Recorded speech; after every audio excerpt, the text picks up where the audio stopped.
Senhor é sobre esse Pai, em nome de Jesus. Graças a Deus ao Senhor, a Deus.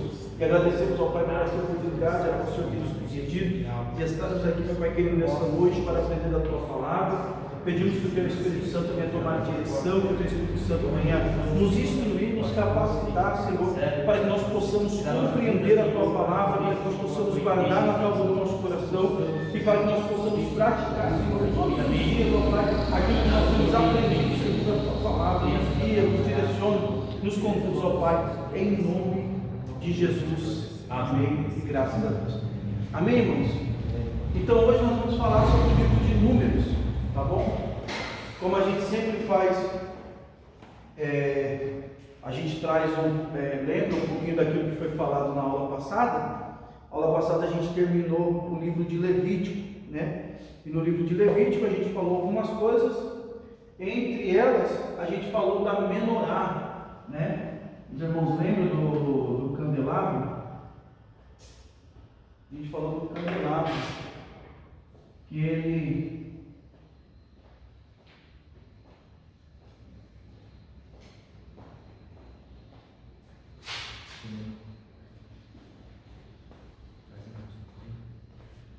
são sete hastes, né?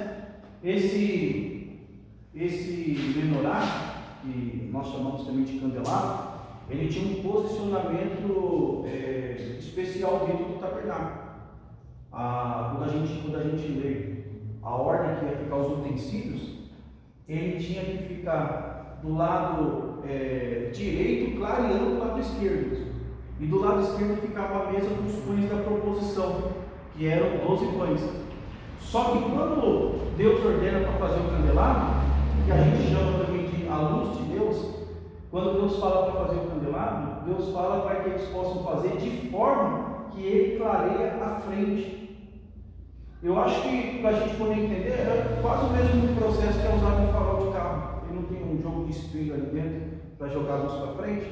Então, mais ou menos assim. Então, em cima de cada haste dessa daqui, ele tinha uma parede que fazia com que a luz não se perdesse para trás, mas a luz fosse direcionada para frente.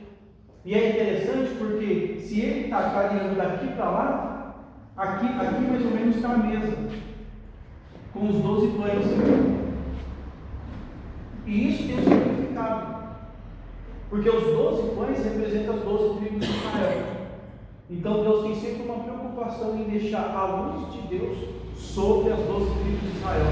Porque a intenção de Deus sempre foi fazer da nação de Israel uma nação sacerdotal, que ela fosse sacerdote sobre as outras nações. Então, quando nós vemos esse aspecto, a gente vê a preocupação. Os irmãos que chegaram agora, a gente só está relembrando algumas coisas que a gente falou na aula passada.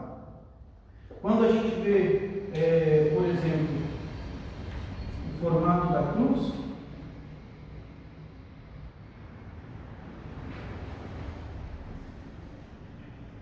e ela refletindo uma sombra, quando a gente vê a posição do acampamento de Israel, fica como se fosse um reflexo. A Bíblia vai dizer que o Antigo Testamento ele é uma sombra do Novo Testamento. Então a gente vê o candelabro aqui, a gente vê o altar do incenso na porta para poder entrar no lugar santo do santo, e aqui a gente vê a mesa com os pães da proposição. Aqui a gente tem a pia de bronze, aqui a gente tem o altar de sacrifício, e aqui a gente tem a arca da aliança. Quando você vê a posição que está, você vê que é um reflexo da cruz de Cristo. Então, se aqui é uma sombra, a gente tem a imagem verdadeira, perfeita da cruz de Cristo. Mas aí nós temos um sol refletindo essa sombra, e esse sol aqui é Cristo. Por isso que a Bíblia diz que no Apocalipse não vai ter mais necessidade do sol, porque a luz que é Cristo vai clarear, vai iluminar toda a cidade. Então nós temos a sombra, né? Então quando nós vemos todos os utensílios, os móveis da tenda da congregação, né? A gente chama de tabernáculo, mas tabernáculo é uma palavra latina. Então, tenda da congregação, tenda do encontro, é a forma no hebraico que eles chamam. Então a gente vê uma sombra daquilo que é a cruz de Cristo. Na cruz a gente vê a imagem perfeita da redenção do ser humano. Na sombra, que são os utensílios do tabernáculo, a gente vê que já tem uma sequência que nos aproxima de Deus. Quando a gente vê os 6 passos para a gente se aproximar de Deus, como já foi falado nas aulas anteriores, que o homem se aproxima de Deus de fora para dentro e Deus se aproxima do homem de dentro para fora, né? Então nós temos aqui a Arca da Aliança, que é a presença máxima, a representação máxima da presença de Deus, né? Na parte superior da cruz, porque já mostra que a cabeça de Cristo é Deus, né? A Bíblia vai dizer que a igreja é o corpo, a cabeça é Cristo, mas a cabeça de Cristo é Deus Pai. Paulo vai escrever aos Coríntios e Paulo vai falar sobre isso daí, quando ele está falando acerca do corpo da igreja. Então, só para a gente entender, o candelabro ou a menorá, ela também é conhecida como a luz de Deus. Ela tinha que ficar de frente da mesa com os pães da proposição. São 12 pães. O sacerdote tinha por ordem, uma vez por semana, fazer a troca desse pão, e quando eles iam fazer a troca do pão, eles comiam o pão que estava sobre a mesa. O candelabro ele tinha uma ordem específica, que era para ser feito de forma que a luz fosse lançada para frente, porque já é uma forma espiritual, uma projeção, mostrando para nós que Deus tem sempre uma preocupação em deixar a luz sobre Israel, porque Israel era a nação eleita, né? A nação que Deus escolheu para ser o sacerdote das nações. Deus não tinha o desejo de fazer o sacerdócio nacional, mas Deus queria estabelecer o sacerdócio universal. O sacerdócio universal partiria a partir do povo de Israel. Então, Números é o nome que nós recebemos através da Septuaginta, é um nome grego, né? O nome verdadeiro uns pronunciam Bar Midbar e outros Ber Midbar. Não está errado, é só pronúncia, tá bom? Então esse é o nome hebraico e esse é o nome grego. O nome Números em grego é por causa do conteúdo do livro, porque a gente vai ter 2 censos no livro de Números, um no capítulo 1 e um no capítulo 26, se não me falha a memória, que é quando eles estão em Moabe, vai ter o segundo censo ali. Como tem muito números, esse é um livro que trabalha muito com números, fala o número de quantos tinha em cada tribo, tal, como que era para ser dividido. Então, foi dado o nome de Números, mas o nome dele é Bar Midbar ou Ber Midbar, que quer dizer no deserto, que é o nome que a gente encontra no capítulo 1. Os irmãos querem ler a sua Bíblia, abra ela no capítulo 1 de Números.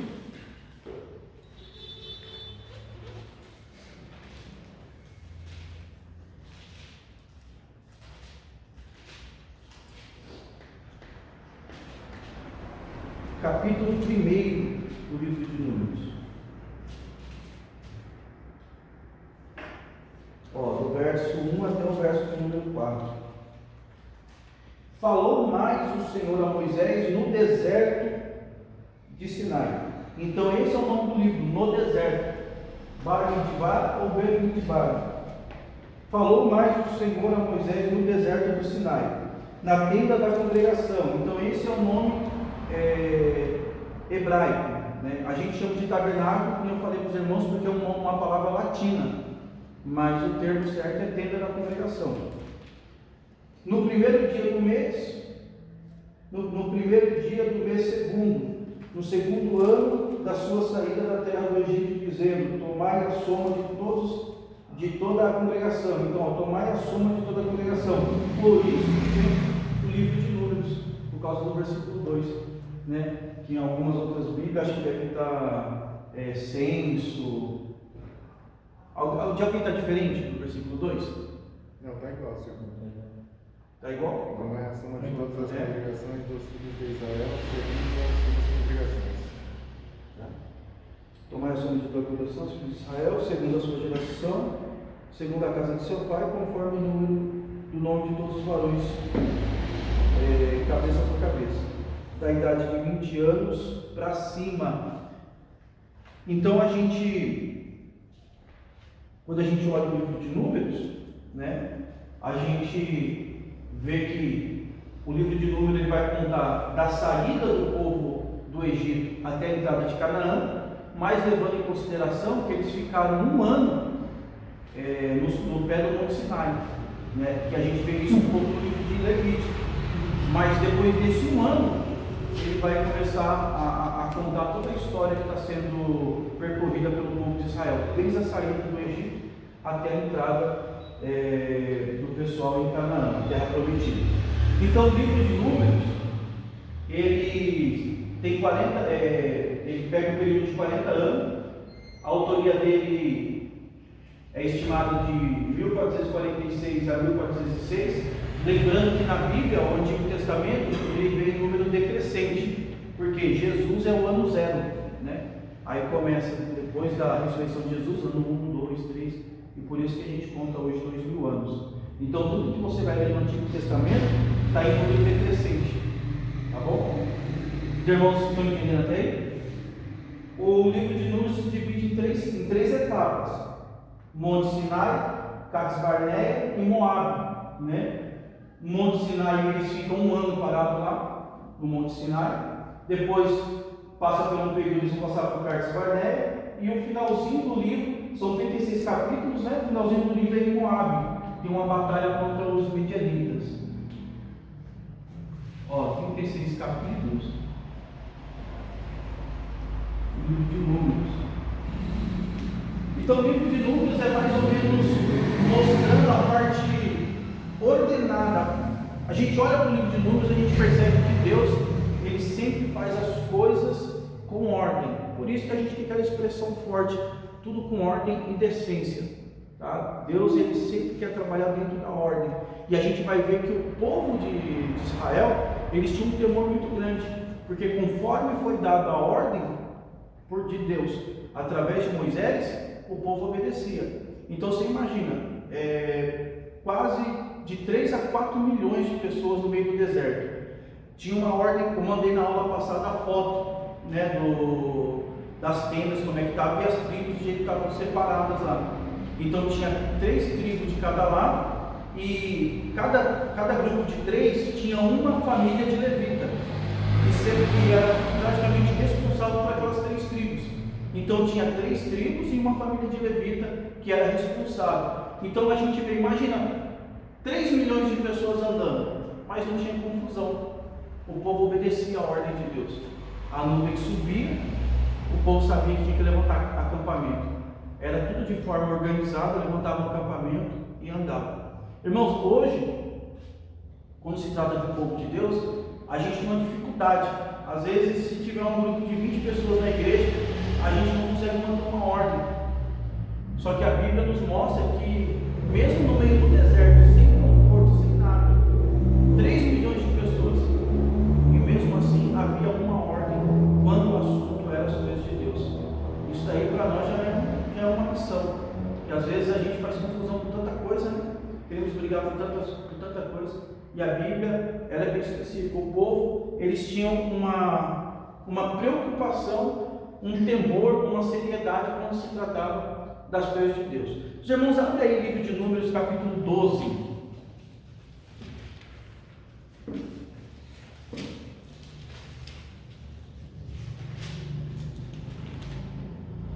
Números, capítulo 12, isso aqui também fala da autoria do livro a Moisés, né?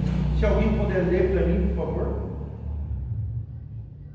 Números, capítulo 12, do verso 6 até o verso de número 8, por gentileza. Eu disse, e ouve agora as minhas palavras, se entre vós houve profeta, e eu, o Senhor, em visão, a ele me farei conhecer, ou em sonhos falarei com ele.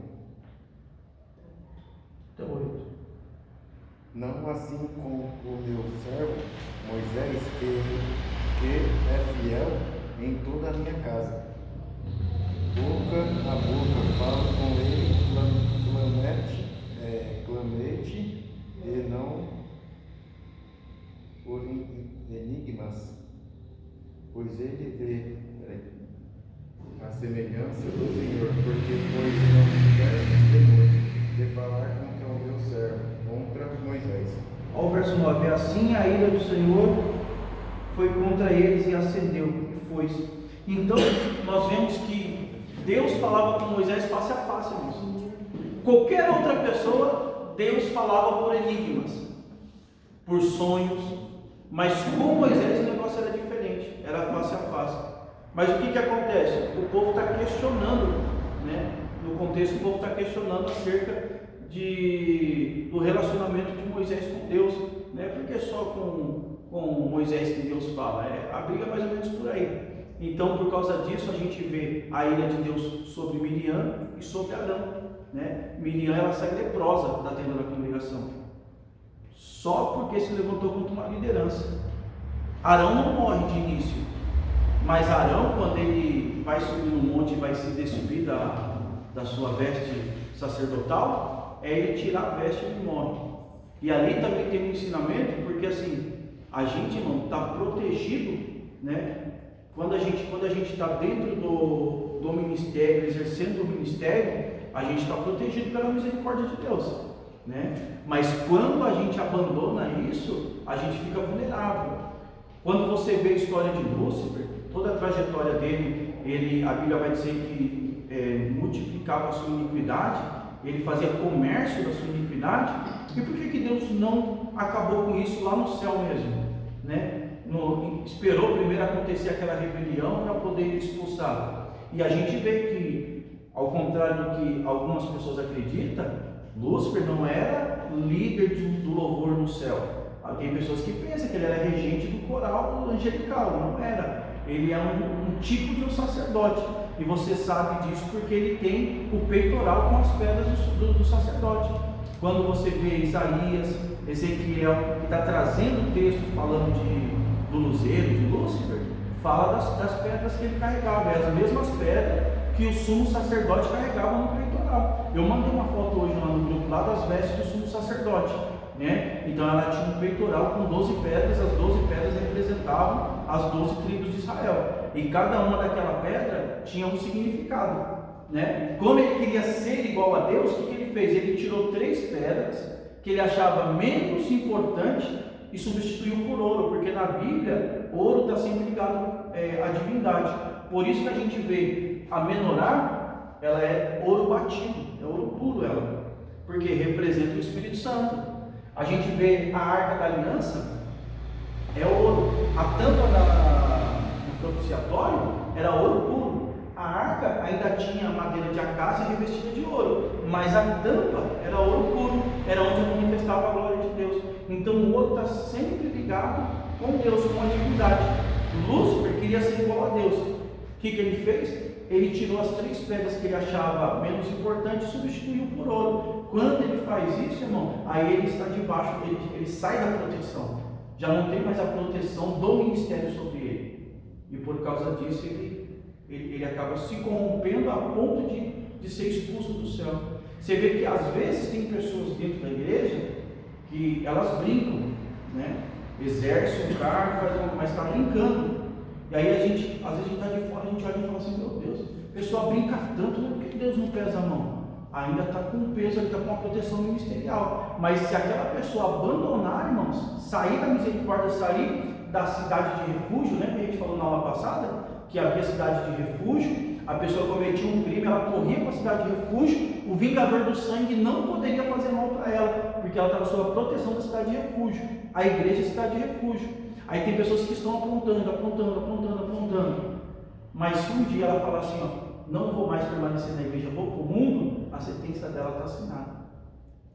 Porque enquanto está aqui, está debaixo da misericórdia, né? Qual é a razão da gente não ser consumido? As ricas e infinitas misericórdias do Senhor. E isso não é fazendo apologia para ninguém ficar fazendo descuidado, porque vai chegar uma hora que você tem que pagar um preço. Arão continuou o ministério, mas quando tirou a veste sacerdotal, acabou para ele. Então, isso para a gente é um despertar. Deus está sempre dando oportunidade. Quando você estiver na cidade de refúgio, guardado nesse ambiente, aí você começa a entender alguns versículos, por exemplo, Salmo de número 91, aquele que habita no esconderijo do Altíssimo, a sombra do Onipotente descansará, porque aqui você está na sombra. Você está descansando, você está protegido por Deus, tá bom? Então o que acontece? O povo se levantou contra Moisés. se levantando contra Moisés, irmãos, eles estão questionando o próprio Deus. Por isso que é perigoso alguém que se levanta contra uma liderança. Tá? A gente ensina assim: nós não podemos compactuar com o pecado. Você tem direito de escolha. Eu sei que a pessoa está fazendo algo que é errado, Deus repreende, Deus abomina. Irmão, eu posso escolher em permanecer ali ou não. Eu não posso me levantar contra a liderança, porque toda a liderança é constituída por Deus.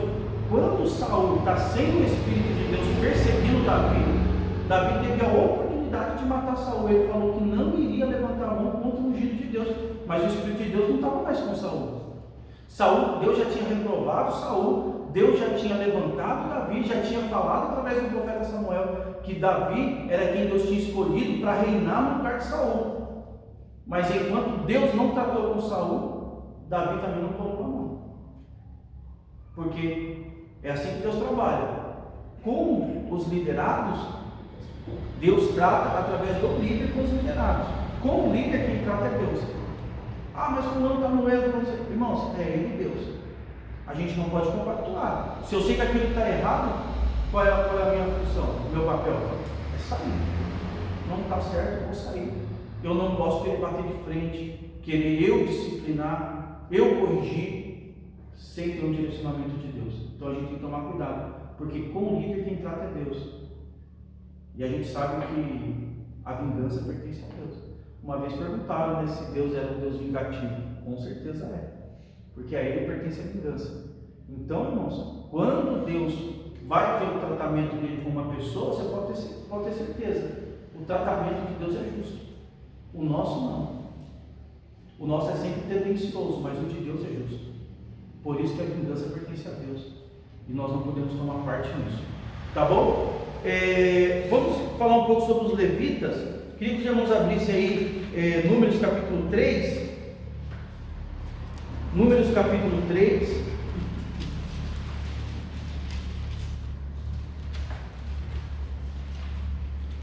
Se alguém puder ler o verso de número 25, 3:25. E os filhos de Gerson terão o seu cargo, a tenda da congregação, o tabernáculo, a tenda, a sua coberta e o véu da porta da tenda da congregação. Então nós temos 12 tribos.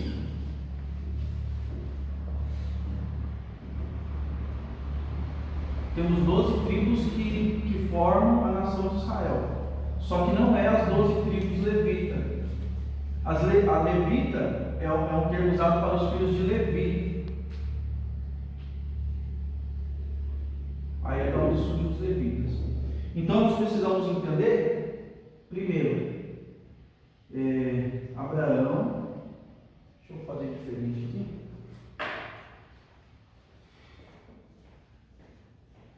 Se alguém puder ler o 26 e 27, por favor.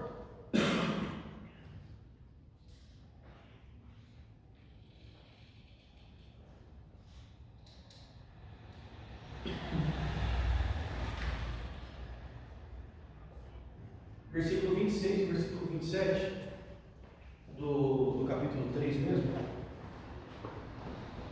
As cortinas do pátio e o pavilhão da porta do pátio, que estão junto ao tabernáculo e junto ao altar, em redor, com também as suas cordas para todo o seu serviço. E de Coate é a família dos Ararimitas, e a família dos Gizaritas, e a família dos Hebronitas, e a família dos Uzielitas. Estas são as famílias dos Coatitas. 26 e 27? Isso. Então tá. Então a gente começa com os patriarcas. A gente tem Abraão, Isaac e Jacó. Dos três é que vai começar a dar o início às 12 tribos. Porque a promessa é feita para Abraão. Essa promessa que foi feita para Abraão, ela começa se cumprir no nascimento de Isaac, mas ela vai dar continuidade quando ela chega em Jacó. Porque de Jacó vem as 12 tribos. Então a gente tem as 12 tribos de Israel, Eu não vou fazer todos aqui por causa do espaço, mas só para os irmãos terem uma noção. E aí daqui a gente tem Levi. E de Levi a gente tem três camaradas aqui: Merari, Gerson e Coate.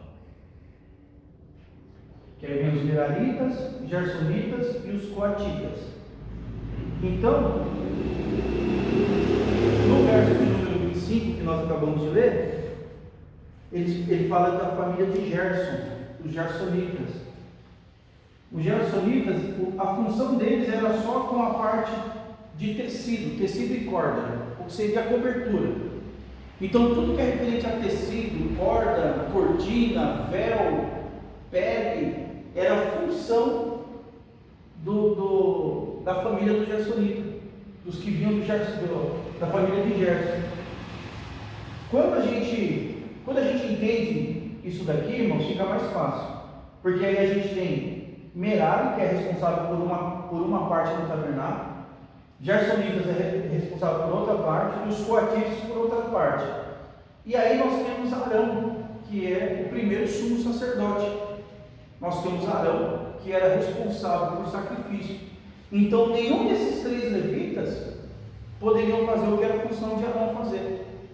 Tá? Então nós temos Gersonitas, vamos colocar aqui cobertura.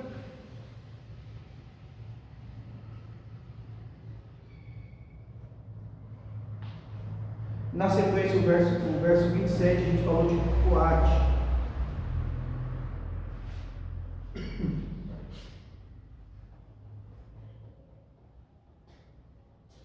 Vamos ver.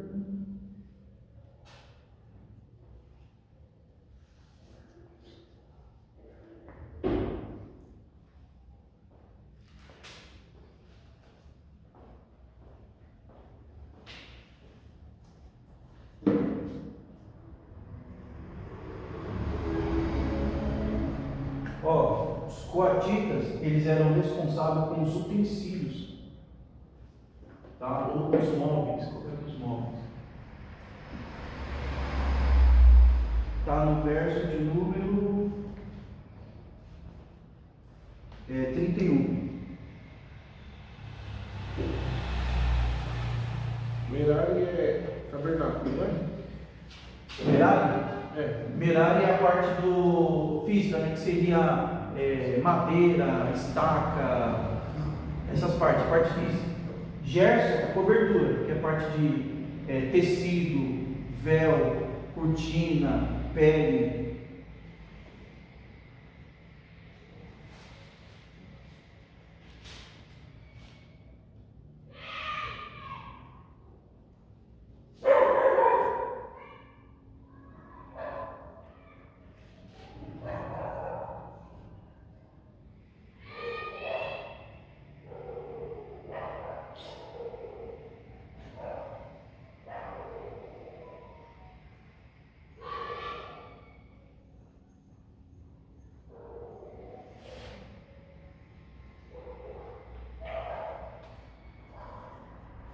O verso 36 fala de Merari. 36 fala de Merari, 25 fala de Gerson. Um pouco fala do Coate. 29, não é? 27. Isso, 27. Isso. Aqui, ó, 27. Aí os irmãos têm a referência. Aqui, ó, através disso daqui, os irmãos vão ter uma linha de pensamento para poder interpretar um texto da Bíblia, que é a Arca da Aliança na casa de Obed-edom.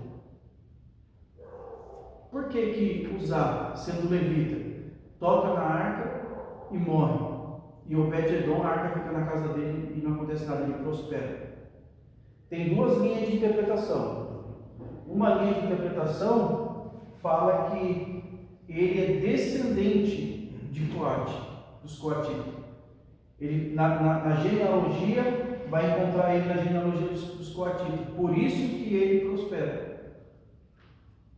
Quando a gente vê qualquer outra pessoa, seja da família de Merari, seja da família de Gerson, se for fazer qualquer coisa que pertence aos coatitas, aí está reprovado por Deus. Assim como nenhum deles, com todas essas funções que eles têm, eles não podem fazer sacrifício. Porque o sacrifício servia só para sacerdote.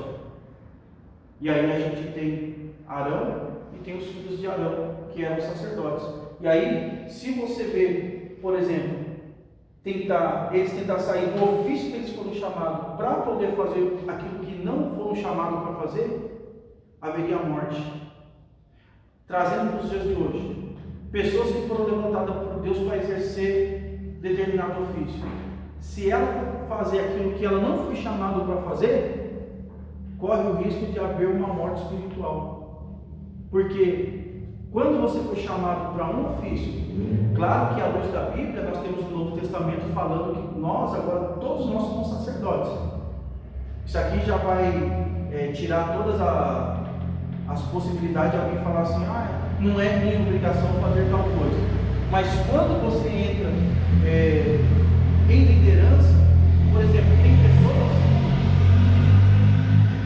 tem pessoas que servem muito bem como diácono. Você levanta ela ao presbitério, parece que a pessoa já não desenrola. Ou se a pessoa exerce um presbitério muito bom, e se você unge ela a pastor, parece que não desenvolve, trava. Por isso que é importante a gente sempre fazer isso debaixo do direcionamento de Deus. Não é vergonha, irmãos, alguém, por exemplo, permanecer no cargo do diaconato, desde que você exerça aquilo ali com excelência. Não é vergonha.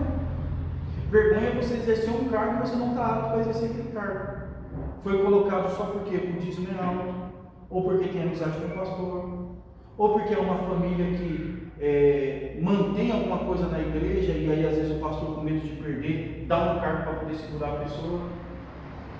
Então é bom você ter um cargo, às vezes, pela ótica humana, um pouco mais baixo, mas você exercer aquilo ali com excelência. Jesus ser glorificado através daquilo ali, do que você ter um cargo, as pessoas esperar mais de você e você não conseguir entregar nada. Porque hoje há uma briga por posição, hoje há uma briga por cargo. Mas será que está apto para exercer aquele cargo? Os irmãos, aquela foto que eu mandei do sumo sacerdote, ele tem 3 vestimentas.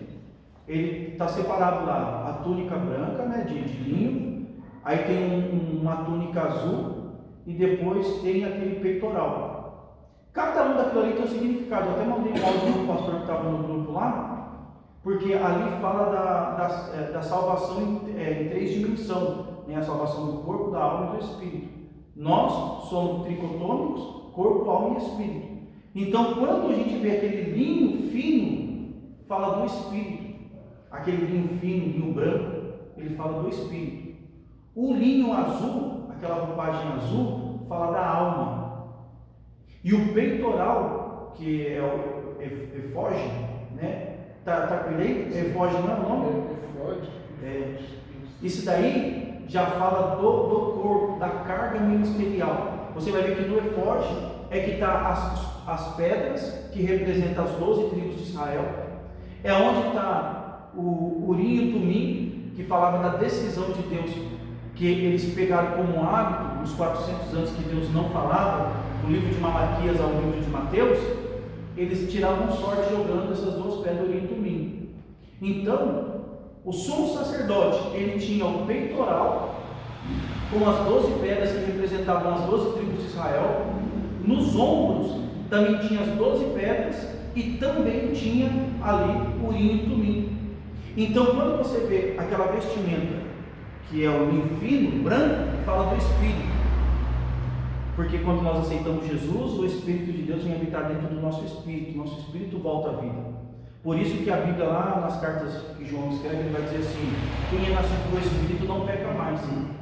Aí, isso dá um nó na nossa cabeça, porque a gente já aceitou, a gente já nasceu de novo, aceitou Jesus, mas a gente sempre está pecando, porque nós pecamos em palavras, em saberes, atitude. Até quando você sabe que uma coisa é certa e não faz, você está pecando, pecado de omissão.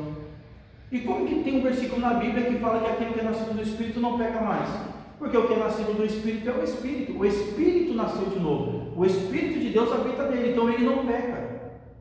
A partir do momento que nós aceitamos Jesus, o Espírito foi regenerado, nasceu de novo. Aí nós temos agora mais duas partes do ser humano que precisa passar por um tratamento, que é a alma e o corpo. A alma, ela vai ser moldada segundo a palavra de Deus, Tiago escreve isso, e o corpo ele vai voltar para a terra, porque ele vai ser transformado, nós vamos receber um novo corpo. Por isso que o poder do pecado, ele ainda atua no nosso corpo, na nossa carne. Paulo escrevendo aos Romanos, ele fala isso, que o poder do pecado, a força do pecado está atuando no nosso corpo. Porque isso aí só vai acabar, irmãos, depois que a gente tiver um novo corpo, nosso corpo for regenerado, né? Nós recebemos um corpo glorificado, aí acabou. Caso contrário, não. Por isso que Jesus ele vai liberar aquela frase que às vezes as pessoas usam tanto para poder dar desculpa para pecar. Ah, o espírito está forte, mas a carne é fraca. Ué, se a carne é fraca, o pecado não é vitamina.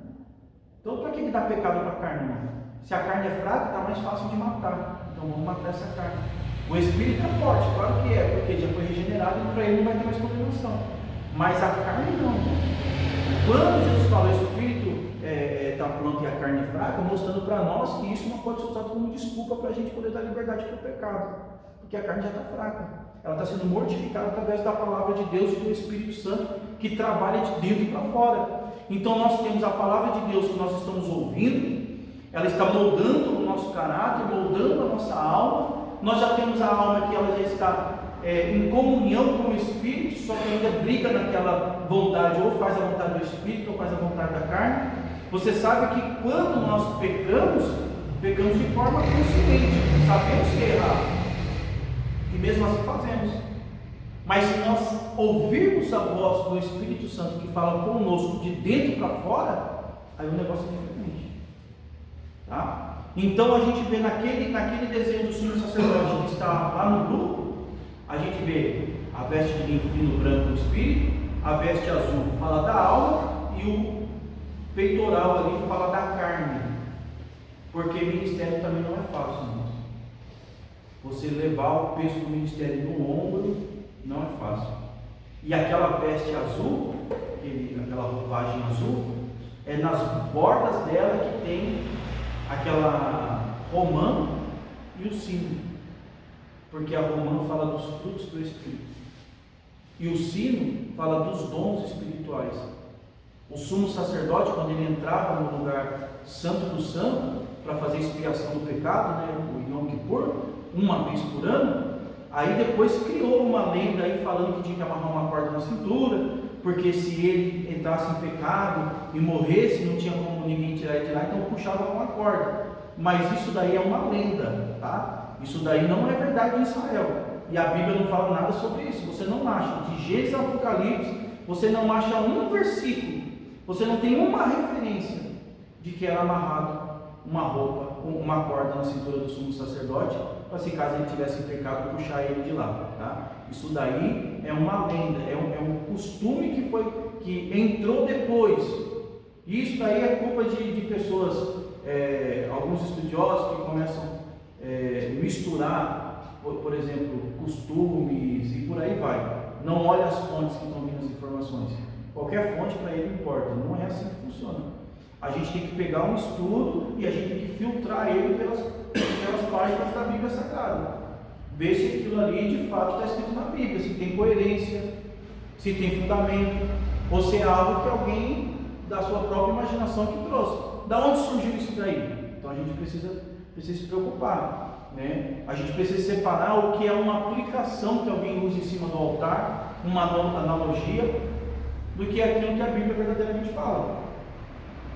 Hoje uma coisa que a gente escuta falar bastante na igreja é quando querem falar da ressurreição de Jesus, que fala que a roupa estava, o lenço dele estava dobrado em cima da pedra lá, porque isso daí na cultura judaica quer dizer que quando alguém vinha na sua casa almoçar, ou sei lá, fazer alguma coisa de lanche assim, deixasse o lenço dobrado, é que a pessoa gostou e ela vai voltar. Mas se ela colocasse lá de qualquer jeito, é porque ela não gostou. Aí eles aplicam isso daí falando que Jesus era um sinal de que ele ia voltar. Irmãos, isso daí é lenda, não tem isso aí na Bíblia. E não tem isso na cultura judaica. Isso daí foi um teólogo que começou a falar, e isso aí tem, se tiver uns 100 anos que ele começou a falar isso aí. E aí o pessoal fala isso na igreja e a igreja explode. Entendeu? Só que não está na Bíblia. Então, se não está na Bíblia, para a gente não importa. Para a gente importa o que está na Bíblia. Por isso que a gente tem que ter o costume dos bereanos. O apóstolo Paulo estava pregando, os bereanos estavam com o pergaminho na mão. Calma aí, vamos ver se é verdade o que ele está falando. Opa, Davi, Jesus é da raiz de Davi, mas calma aí, onde que está? Entendeu? Então, sabe qual seria o correto para nós nos dias de hoje? Na hora do culto, irmão, a pregação está rolando, você ter sempre ali à disposição um papel e uma caneta. Alguém falou alguma coisa que você nunca ouviu falar ou tem dúvida acerca daquilo, já marca. Marca. Se for possível, no final do culto, ou tira a dúvida com o pregador, ou tira a dúvida com o seu pastor. No próximo culto, pastor, no culto anterior, falaram tal coisa ali, eu fiquei com dúvida, você pode me explicar sobre isso aí? Porque a gente aprende assim, irmãos, questionando. A gente não aprende absorvendo tudo que os outros falam. É questionando. Por isso que debate é bom. A gente aprende muito com debate. Aí sabe qual que é a cultura do mundo? Não pode debater religião, futebol e nem política. Sabe para quê? O que os outros falaram lá você come. Já era, está valendo.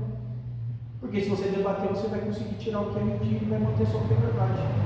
Então, questionar, você aprende muito questionando. E isso, nós precisamos ter essa prática, começar a agir desse jeito, para que a gente não venha cair nesses contos. E aí, sustentar uma fé em cima de contos, em cima de história. Não, a nossa fé tem que estar alicerçada na palavra. A nossa fé tem que estar em Jesus. Se a sua fé está em Jesus, irmãos, nada abala.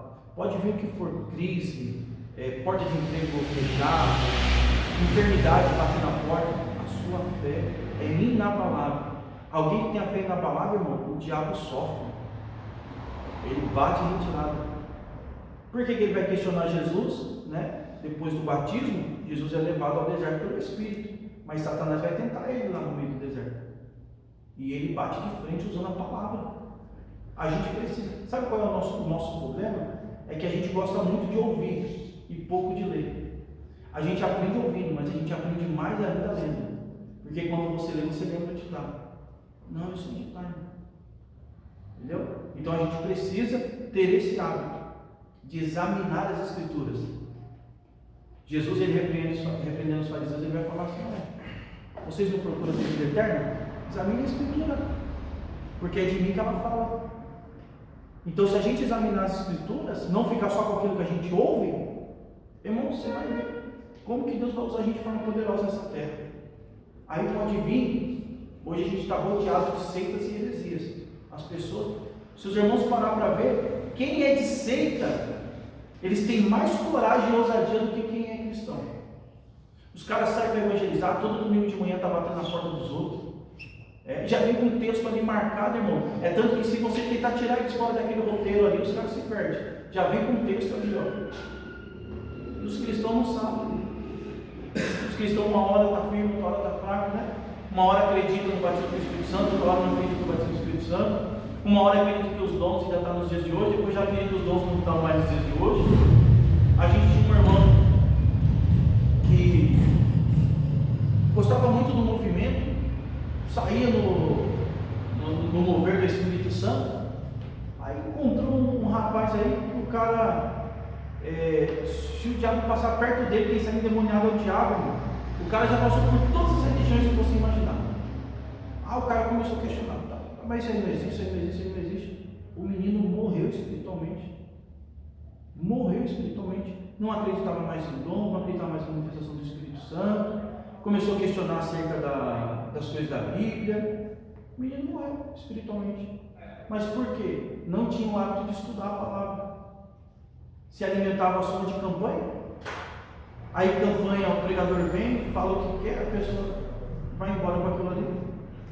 E a fé da pessoa não está alicerçada na palavra de Deus. Então a gente precisa entender, tá bom? Quando o sumo sacerdote está com aquela vestimenta azul, que a vestimenta azul representa a alma, porque os frutos do Espírito estão ligados com a alma, uma alma que é moldada segundo a palavra de Deus. É a alma que gera os frutos do Espírito. Um Espírito Santo vivendo no seu Espírito, ele vai produzir na sua alma o fruto do Espírito. Então as romãs eram bordadas e o sino era para fazer mesmo barulho. Por quê? Porque quando as pessoas que estavam do lado de fora ouviam o barulho e sabiam que o sumo sacerdote estava em movimento, ele estava em movimento. Por quê? Movimento tem sempre a ver com o Espírito Santo, desde Gênesis capítulo 1, e o Espírito Santo se movia sobre a face das águas, tá? Então, frutos do Espírito e os dons espirituais, irmãos, eles precisam andar junto, tá? Eles precisam andar junto, tem que ser produzido ao mesmo tempo. Então, se a gente busca com tanto fervor os dons espirituais, precisa buscar mais ainda os frutos do Espírito. Porque os frutos do Espírito falam mais sobre você do que os dons espirituais. Tá bom? Então o sumo sacerdote ele tem isso. Ele tinha essas três vestimentas, uma roupa branca por baixo, tinha aquela roupa azul e o peitoral, que fala do espírito, alma e corpo.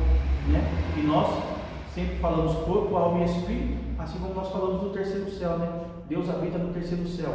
Mas não é daqui para lá, a ótica tem que ser sempre de lá para cá. Então Deus habita no primeiro céu. Quem está sujeito ao terceiro céu somos nós, né? Numa ótica divina. Ele está em primeiro, ele está sempre no primeiro céu. Então é sempre espírito, alma e corpo. E nós falamos ao contrário. Até que os irmãos estão pegando alguma dúvida referente a isso aqui? Não? Se os irmãos conseguirem guardar bastante dessas coisas, irmãos, quando a gente for falando sobre outras matérias, que a gente for lembrando dessas coisas, eu não vou ficar perdido. Porque os irmãos vão falar assim, a gente falou que nem na aula passada a gente falou sobre os utensílios. Hoje eu trouxemos outra informação a mais, falando que a menorá, o cutelado, é a luz de Deus que está sobre os 12 pães dentro do tabernáculo, que representa ali as 12 tribos de Israel. Então, assim, todos os assuntos que a gente vai tratando aqui para frente, vai sempre voltando, trazendo memória daquilo que a gente já falou. Por isso é importante a gente guardar o máximo possível de informação, para que pelo menos na próxima aula os irmãos consigam lembrar daquilo que foi falado na aula anterior.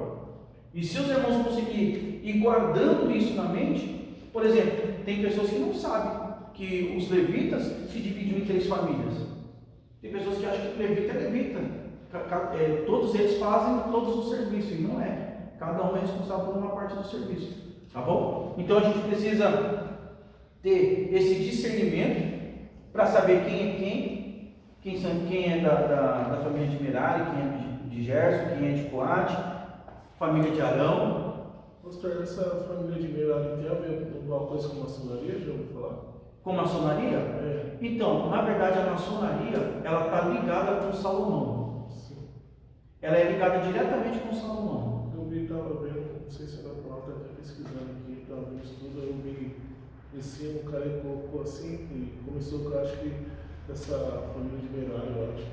É porque assim, todas as religiões que existem, elas precisam se fundamentar em alguma coisa que está na Bíblia. Então eles vão se ramificar de algum lugar. Só que o ponto de partida forte da maçonaria é Salomão. Porque Salomão, aí entra um pouco naquela Cabalá. A Cabalá fala que Salomão ele aprisionava demônios a ponto de é só uma teoria, tá? Isso daí está num livro que é respeitado por uma parte dos judeus, que são pessoas assim meio esotéricas, que gostam muito disso, que gostam de magia e tal. Eles falam que até as pirâmides do Egito foram construídas por espíritos que Salomão aprisionava. E eles vão falar que o templo, o palácio, tudo isso daí teve influência, porque Salomão ele aprisionava, ele descobriu a forma de aprisionar. Aí você vê isso daí, tanto na maçonaria, como em algumas ramificações do espiritismo, voltado mais para o lado de esquerda, por exemplo, Quimbanda, eles trabalham muito com isso.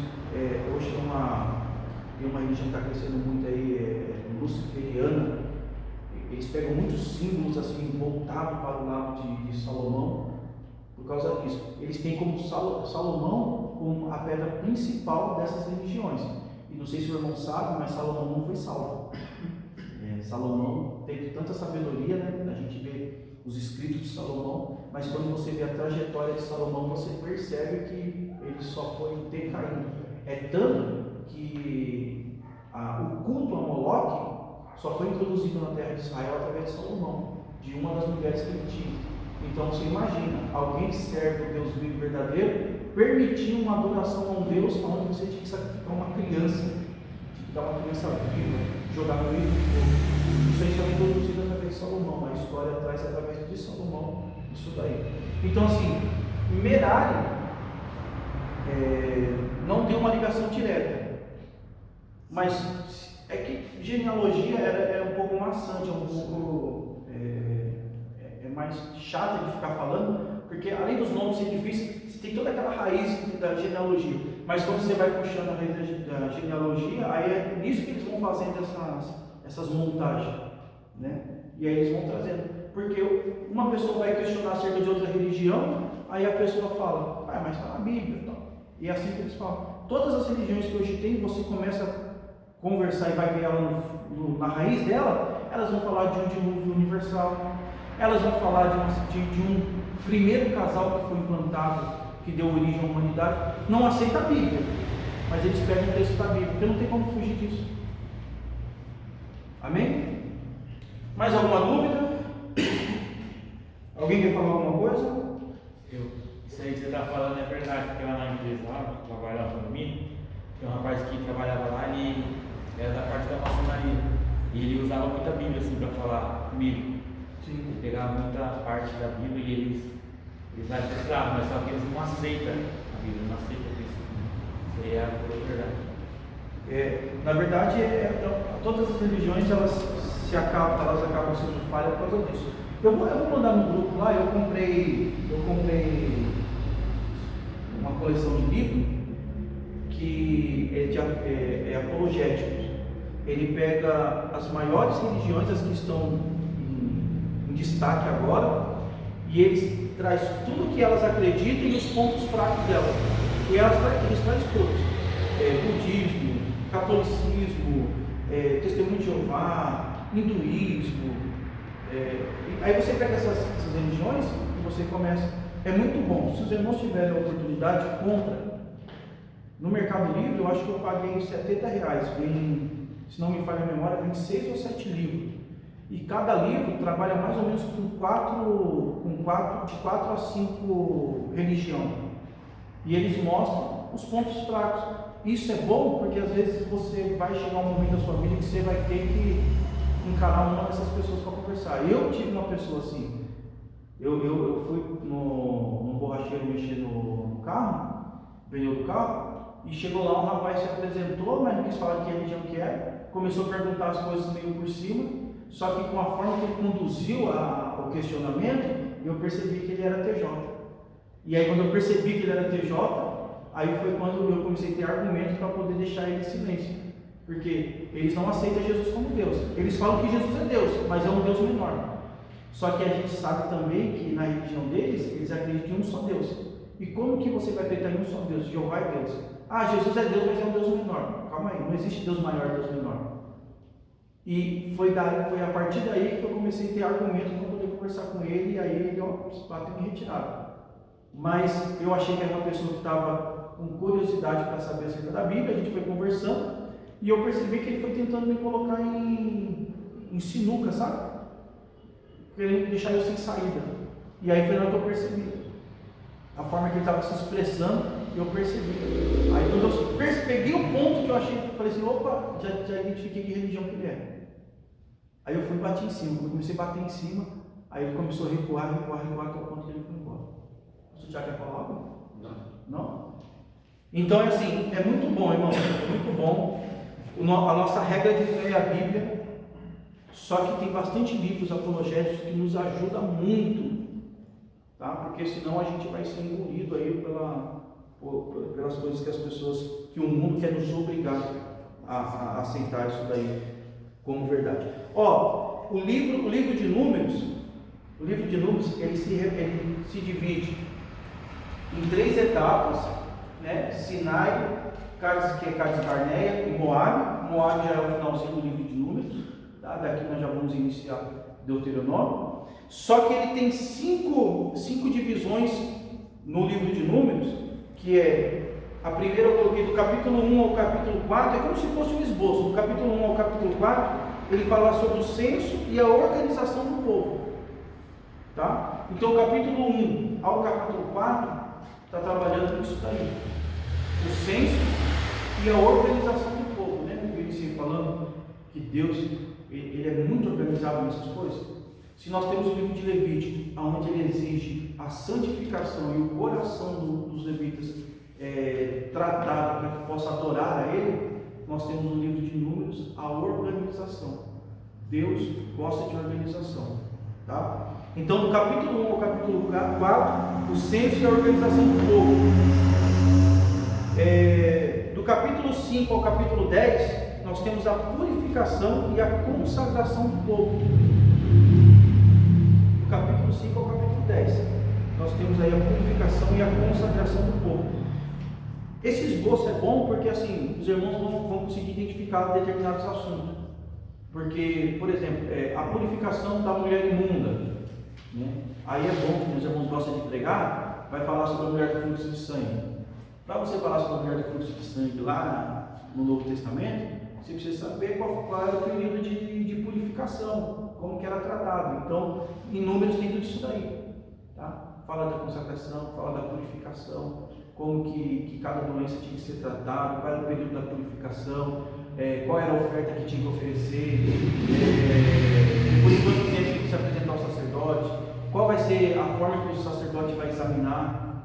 Então tem tudo isso daí. Então do capítulo 5 ao capítulo 10 nós temos a purificação e a consagração do povo. Do capítulo 10 ao capítulo 25 nós temos a jornada no deserto. Então do capítulo 10 ao capítulo 25 tem algumas coisas acontecendo, como por exemplo as serpentes que começam a atacar o povo por causa da murmuração do povo. O povo começa a murmurar e aí a serpente começa a matar. Jesus vai falar sobre isso lá, a gente vê um relato em João capítulo 3, do verso 13 em diante, se não me falha a memória, ele vai estar falando sobre isso. Que assim como Moisés levantou a serpente no meio do deserto, é necessário que o Filho do Homem também seja levantado no madeiro. Que assim como o veneno da serpente matava no deserto, o pecado também, o salário do pecado é a morte, mas olhando para Cristo, nós passamos da morte para a vida, não há mais condenação. E aí tem o versículo chave, que é João 3,16, né? Que Deus amou o mundo de tal maneira que entregou o seu Filho unigênito, para que todo aquele que nele crê não pereça, mas tenha vida eterna. Então nós olhamos para Cristo e a morte não tem mais poder sobre nós. Ah, pastor, então vai ficar todo mundo imortal aí na terra? Não, irmãos. Nós estamos falando da segunda morte, da morte espiritual. Porque a morte física, todos nós estamos sujeitos. Mas a segunda morte que é o complicado. Porque a segunda morte vai ser quando aqueles que praticam a iniquidade, né? Aqueles que são inimigos de Deus, que se manifestam debaixo da influência do espírito do anticristo. E o espírito do anticristo é aquele que se levanta contra tudo que é referente a Cristo. Esses serão lançados no lago de fogo. Esses serão destruídos depois que passar pelo período do trono branco. O trono branco será o julgamento das nações, vai ser jogado. Então, a segunda morte não tem poder sobre aqueles que aceitaram Jesus, que não andam mais segundo a carne, mas segundo o Espírito. Então, nós temos aí no capítulo 10 ao 25 a jornada do povo no deserto. E essa jornada do povo no deserto, a gente tem um período da serpente, nós temos também o período de Cades Barneia. E do capítulo 16 ao 17, ele trabalha um pouco sobre a rebelião, né? Rebelião de Corá, Datã e Abirão. E isso aqui, irmãos, para a gente finalizar, isso aqui é algo terrível, acontece muito nos dias de hoje. Corá ele é da família dos Coatitas.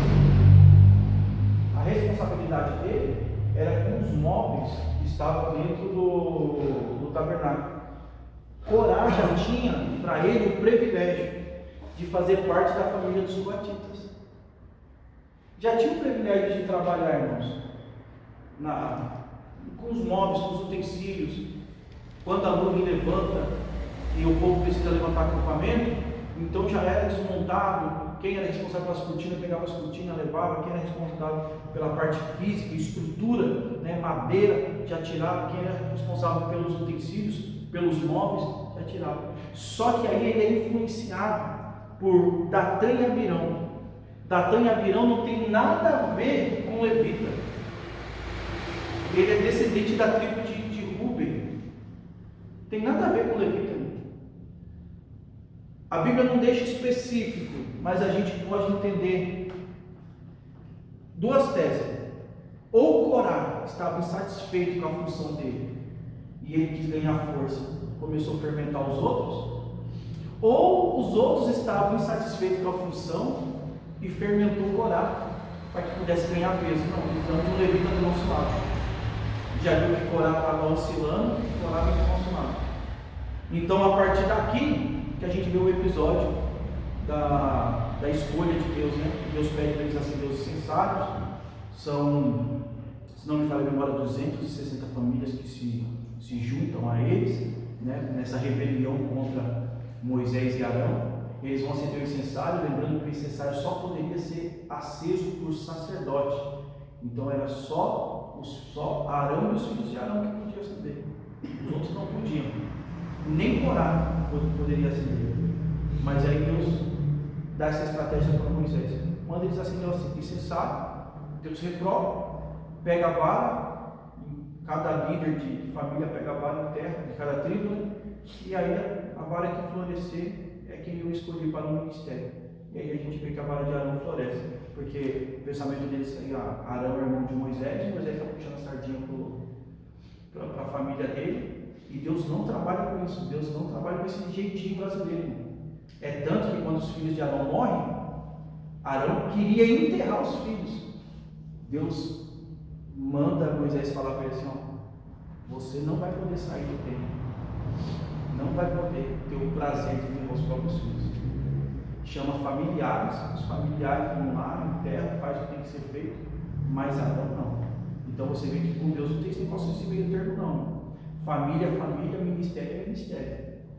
Né? Quando o negócio é para tratar dentro do ministério, independente do grau de parentesco, a vara tem que ser na régua que Deus mandar, independente. Então não tem predileto, não tem ninguém melhor do que ninguém, todos nós somos iguais. Tá bom? Então trabalhe em cima disso daí. Corá, Datã e Abirão, insatisfeitos com aquilo que eles tinham, eles se levantam contra pessoas que Deus tinha levantado. E o princípio diabólico, irmãos, que tem feito com que pessoas acabam perdendo o privilégio de trabalhar na obra de Deus, é isso aí, a insatisfação. Toda insatisfação, ela vai gerar morte. E todo reconhecimento vai trazer bênção. Por isso que Davi fala assim: ó, o que darei eu ao Senhor por todos os benefícios que o Senhor tem me feito? Ele sabe de onde Deus tirou ele. Ele está satisfeito com o que ele tem. Mas toda pessoa insatisfeita, ela está doente e está tentando contaminar outras pessoas que estão ao redor. Então cuidado. Quando alguém falar qualquer coisa com vocês, examina primeiro. Vê se aquela pessoa ali não está insatisfeita com o que ela tem. Porque se você estiver satisfeito com o que você tem, você vai cortar o mal pela raiz. Você não vai ser fermentado e você não vai cair em condenação. Corá, Datã e Abirão, por causa da atitude deles, Deus abre a terra e engole eles, família, animais, tudo que eles tinham é engolido pela terra. Então, para que nós não tomamos esse mesmo rumo, nós precisamos ser gratos a Deus. A gratidão, ela traz bênção. Amém? Alguém tem alguma dúvida? Não? Então vamos colocar de pé para a gente orar?